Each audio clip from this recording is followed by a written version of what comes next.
Greetings and welcome to Nathan Nile Official. If you've never seen my face in a video before, I am Nathan Nile. This is my personal channel, and I made a video recently where I announced that I would be doing a new segment called Media Mondays, where starting in January of 2016, every Monday I will upload at least bare minimum one edited video where I discuss some sort of media that I have partaken in the prior week. Either a movie I watched, or a song that I listened to that I really liked, or an anime that I'm looking at, something, a book I read, a video game I played, a TV show I checked out. Just one, at bare minimum, one edited video where I review something that I watched or participated in regarding the media. Yeah, that made sense. Good news! Starting January 2016, the video is going to be edited, so you won't see me rambling like an idiot. But for right now, just to give you a little preview, and because, oh my god, what the fuck, earlier today, and by like 2 hours ago, I watched a movie called Super 8, which came out in 2011, and I feel like I definitely missed the boat. I used to not really pay as much attention to the world around me and the stuff that was happening, so yeah, this came out in 2011 and I just completely missed it, but I would not be shocked to find out that I'm the only one who had never heard of this movie. It's because, oh my god, it was amazing. Long story in short, I'm just browsing through the on-demand library and I see, oh, Super 8, what is that? Written and directed by J.J. Abrams. That alone was enough to get me to click on it. And then it said produced by Steven Spielberg. And if you see a movie that has J.J. Abrams and Steven Spielberg on there, that you have to watch it. You just have to. If you can see both of their names in the credits and you don't want to look at this movie, then get the fuck off my channel. You do not deserve to be here. Seriously, go, leave. I'll give you a minute. I'm gonna drink some syrup. I'll give you a minute. Go ahead. Leave. Unsubscribe. I don't want you here. Bye! You gone? Okay, they're gone.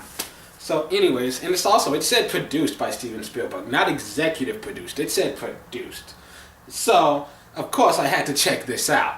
And I give it a look-see, and it's a pretty damn interesting movie. Basic synopsis for those who don't know what it's about, and without spoiling too much of it for you, because that mystery element does give it just a little extra flavor. To make basic synopsis, the story starts, you just have a group of these young kids, middle school type peoples, and they're making a film. It's 1979. They're using this 8mm camera to make a film for a festival that they're trying to make a zombie film so they can enter it into a festival. One day in the middle of the night, they go to a train station to film something, and suddenly a train derails. And it's called an accident, but they were there, they saw what happened, and it was not an accident. And while trying to figure out the truth behind what happened that night, a whole lot of other shit starts to unravel. It just leads them on this incredible journey, and it's just, oh my god, it's amazing. This movie is just oh my god. J.J. Abrams knows what the fuck he's doing. I mean, there was one instance where the train was exploding, and I thought, Michael Bay should really just go back to school and take classes taught by J.J. Abrams, because this guy, he knows how to make explosions work, okay? It wasn't a flashy, over-the-top, let's just blow everything up for the sake of blowing shit up. No, it was like a really well-done scene, very well executed, and these kids, I don't know who any of these people are. The only one I recognized was Elle Fanning, because she's Dakota's little sister. The rest of them, I have no idea who they are. They might be famous by now, I don't know. But I didn't recognize any of their names or faces, and yet they did an amazing job. For the majority of this movie, it was so perfectly acted.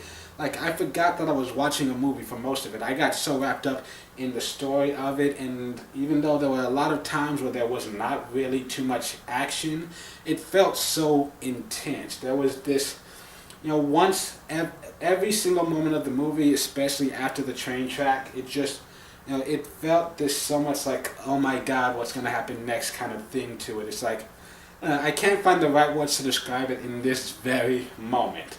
Yeah. But long story short, it's this very intense thrill ride. Even though until the very end, we start reaching the climax, there isn't necessarily a lot of gunfire, explosions, and all that other stuff. It still got my adrenaline pumping, just wondering like the whole mystery of it, what's really going on here. These kids did an absolute great job, and I felt a real sense of danger to all of this stuff that was going on. I mean, I thought it's a really great story, very well written, very amazingly performed by these actors. The editing and the effects, they did a great job with all of it. I mean, I really loved it. I was amazed. I mean, if I have any gripes at all, it's just the fact that for me personally, I know there were a couple of moments in the story where it's supposed to be like this really emotional peak, and it didn't tug on my strings, but that might not even be their fault. It might just be that I'm a cold, self-centered asshole who just doesn't give a fuck. I enjoy seeing people in pain. So that might just be completely about me.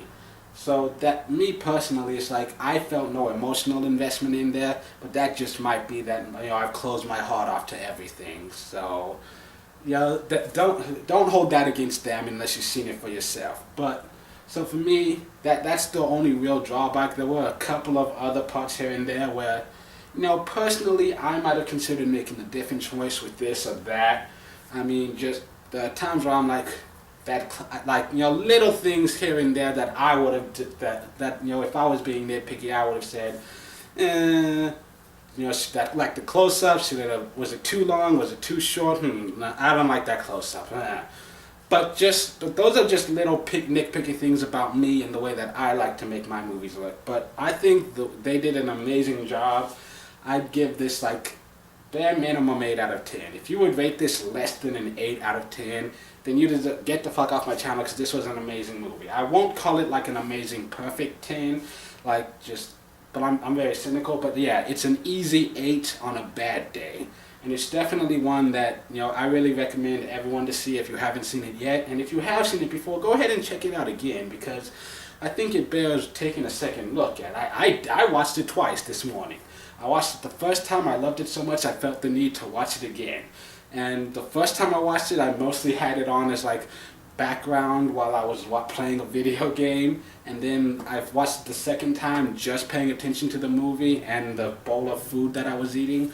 But mostly the movie. And there was a lot of the little things that I did not notice, little nuances that really made the story pop and helped it move forward even quicker.